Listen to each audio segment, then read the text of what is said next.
aborsi yang diduga dilakukan oleh tersangka atas nama A. Perbuatan ini sudah yang ketiga. Rata-rata pasiennya adalah anak-anak usia produktif, ada yang SMA, ada yang masih kuliah.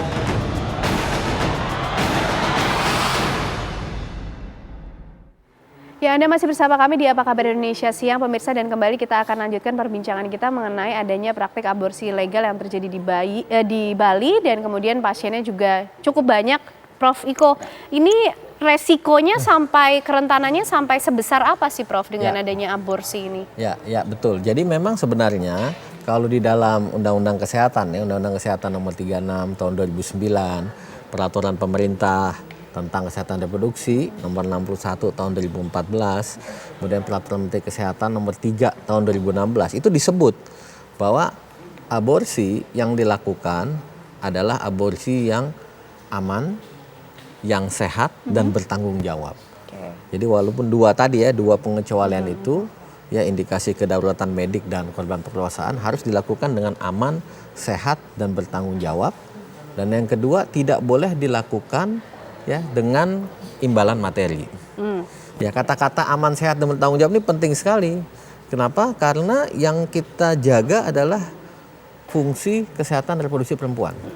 Tadi dijelaskan ya, tahun 2006 dilakukan unsafe abortion, komplikasinya kematian. Jadi kalau tidak dilakukan tindakan aborsi dengan aman, sehat dan bertanggung jawab, komplikasinya nomor 1 kematian. Ya, karena infeksi. Itu cukup banyak. Di Indonesia kematian ibu pada perempuan di bawah 19 tahun masih cukup banyak. Karena unwanted pregnancy masih cukup banyak. Yang kedua, ya bisa kehilangan fungsi reproduksinya. Jadi dilakukan aborsi yang tidak aman, tidak sehat, ya tidak bertanggung jawab, ada infeksi, rahimnya harus diangkat. Sehingga si perempuan ini nanti tidak akan bisa punya anak misalkan. Nah, hal-hal inilah yang harus kita jaga betul. Walaupun ini kan di sisi hilir, ya di sisi hilir yang kita jaga nih, ya tindakan aborsi, dan di sisi hulu ini penting sekali disampaikan oleh Pak Kamajaya, ya. Ya betul, edukasi kesehatan reproduksi remaja. Bahwa remaja tuh harus tahu menjaga kesehatan organ reproduksi. Yang dijaga tuh bukan cuma organnya saja, tapi fungsinya, ya kan? Dia harus tahu kalau tandanya pubertas itu apa sih? Kalau pubertas itu artinya sudah memproduksi sel telur, sudah memproduksi sperma. Kalau hubungan seksual bisa hamil, ya. Konsekuensinya seperti itu, jadi harus paham. Ya, jadi dari hulu sampai hilir ini harus kita jaga betul, seperti itu. Dan saya kira kehadiran negara, pemerintah ini penting sekali. Karena di undang-undang, peraturan pemerintah dan Permenkes itu disebutkan aborsi yang aman, sehat dan bertanggung jawab itu boleh dilakukan pada vaskes yang ditetapkan oleh pemerintah. Dan dilakukan oleh tenaga medis yang terlatih. Ya, ada panduannya ya, POGI sudah mengeluarkan panduannya.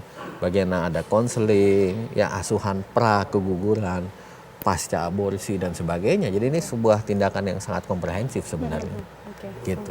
Menarik, Dok, ketika kita membahas mengenai sex education yang tidak perlu dianggap tabu lagi, tapi untuk menjaga kesehatan reproduksi terutama perempuan. Karena kunci kita itu menjaga kesehatan reproduksi perempuan. Oke, nah kita beralih dulu, Dok, ya. Kita juga akan sapa ada Pak Astawa sudah bergabung bersama kita. Ini merupakan Kepala Banjar ya, bisa kita bilang di Celuk Bali. Selamat siang, Pak Astawa. Halo, selamat siang, Pak. Baik, kita masih coba untuk memperbaiki hubungan komunikasi dengan Pak Astawa sehingga bisa berbincang dengan beliau. Kembali lagi mungkin ke Prof Iko dulu. Ya. Prof, kalau tadi Mas Kamajaya juga menyatakan ini karena ada needs-nya, gitu kan. Nah, apa kemudian yang membuat para pasien ini akhirnya memilih pergi ke aborsi legal daripada ke fasilitas-fasilitas kesehatan yang bisa melakukan aborsi yang aman, sehat, bertanggung jawab itu tadi, Dok. Betul. Jadi memang pemerintah berupaya membuat regulasi ya. Regulasi yang mengawal agar ya kehamilan yang tidak diinginkan ya akibat tadi indikasi kegawat daruratan atau korban perkosaan itu bisa ditangani dengan baik ya. Walaupun pada tahapannya implementasinya masih belum berjalan dengan baik. Tetapi di luar itu kita harus akui juga ya, banyak kehamilan-kehamilan yang tidak diinginkan, ya unwanted pregnancy, yang di luar dua tadi. Dua pengecualian atas larangan aborsi. Nah itu memang tidak ada salurannya ya di dalam kerangka regulasi pemerintah, itu belum ada salurannya. Nah ini sebenarnya kalau kita berbicara harusnya dari hulu ya. Dari hulu, bagaimana pendidikan keluarga, pendidikan agama, pendidikan kesehatan reproduksi remaja, ya itu benar-benar harus bisa menjaga lah ya. Ya kalau bisa ya abstinen, tidak berhubungan seksual ya, itu kan memang pendidikan agama dan keluarga seperti itu. Tetapi kalau kita berbicara lebih jauh ya pada orang-orang tertentu yang melakukan hubungan seksual, ya harusnya ya kalau dia paham, saya katakanlah ada kontrasepsi darurat ya untuk mencegah kehamilan yang tidak diinginkan. Walaupun ini sangat-sangat kontroversial ya. Isu ini sangat kontroversial, sangat abu-abu, tapi ini challenge ya. Challenge yang luar biasa besar ya di negara-negara lain termasuk di Indonesia. Ya, bagaimana kemudian mengkomunikasikan dengan narasi yang bisa diterima ya, Dok ya? Ya, betul. Dari sisi pendidikan kesehatan reproduksi remaja, kemudian di hilir bagaimana pemerintah, bagaimana profesi ya. Kami ini POGI, ya kita adalah tenaga medik yang bertanggung jawab terhadap tindakan aborsi yang aman, sehat dan bertanggung jawab begitu ya. Kira-kira itu dari sisi profesi itu. Ada panduannya, ya ada kompetensinya, ada pelatihan, ada vaskes yang ditunjuk. Oke, baik. Kita mau coba sapa kembali pemirsa Pak Astawa. Selamat siang Pak Astawa. Selamat siang Ibu. Ya, Pak Astawa ini merupakan siang Pak. Kepala dusun ya yang tinggal di tempat kediaman dari pelaku dokter aborsi ilegal. Dusun di lingkungan aborsi tersebut, Mbak. Oke, baik Pak Astawa. Pak Astawa ini berdasarkan pantauan dari warga sekitar di sana, bagaimana ciri-ciri ataupun hal-hal yang mencurigakan yang terlihat di klinik tempat pelaku ini, Pak? Begini Mbak, kalau hal-hal yang mencurigakan, yang bersangkutan kan praktek secara tersembunyi ya. Sebetulnya isu di lingkungan kami sudah lama sih sebetulnya, dalam tanda petik di lingkungan Anda terindikasi ada dokter yang praktek aborsi.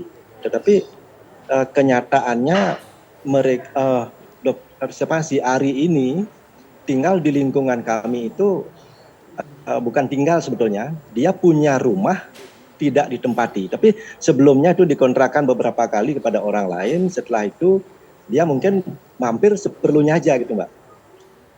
Oke, sudah berapa lama Pak Astawa dokter Ketut ini tinggal di lokasi tersebut? Tidak, ya itu cuma punya aset atau rumah di lingkungan kami. Dia itu bukan ber-KTP di lingkungan kami, bukan KTP dalam gitu Mbak. Oke. Tapi warga sekitar apakah mengetahui bahwa pelaku ini sebelumnya juga pernah menjadi residivis terlibat kasus aborsi yang sama beberapa tahun lalu, Pak? Ya, kalau masalah residivis, warga kami tidak sejauh itu mengenal kasusnya daripada si Pak Ari ini. Karena yang bersangkutan jarang ada di lokasi, dia datang seperlunya aja, dia ada di rumah atau tidak, pintu selalu tertutup, komunikasi tidak ada dengan warga sekitar gitu Mbak. Oke, tapi warga sekitar pernah tidak Pak Astawa melihat ada kendaraan, motor keluar masuk ke rumah tersebut? Kalau masalah motor keluar masuk ke rumah enggak.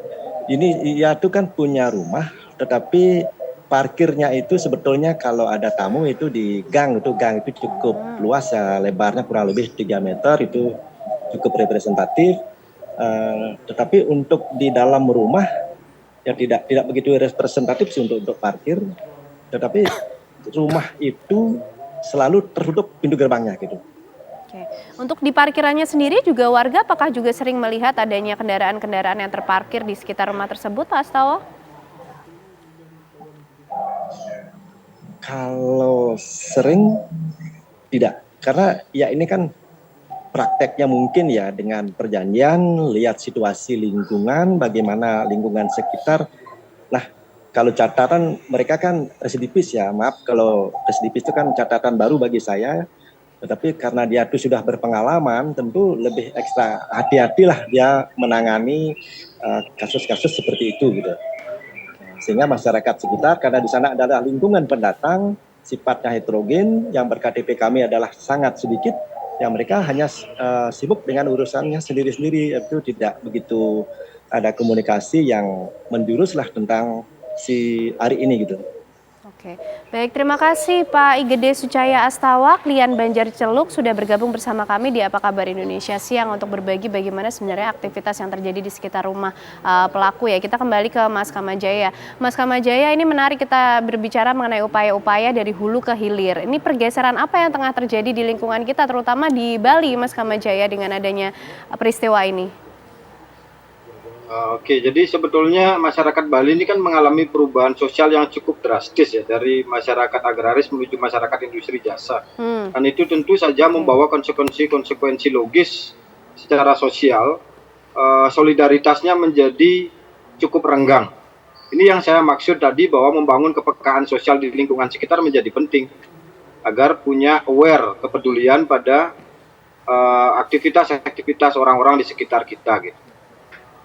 Nah, yang menarik sebetulnya bagi masyarakat Bali itu punya local genius untuk sex education yang sangat baik sebetulnya, karena kepercayaan masyarakat Bali itu ada konsekuensi religius yang harus ditanggung oleh pelaku aborsi dengan membuat serentetan upacara yang cukup besar, dan ini menjadi potensi yang cukup besar sebetulnya secara kultural untuk kita bisa gali terus dan edukasi, karena nilai-nilai itu melekat dalam aktivitas masyarakat Bali sebetulnya.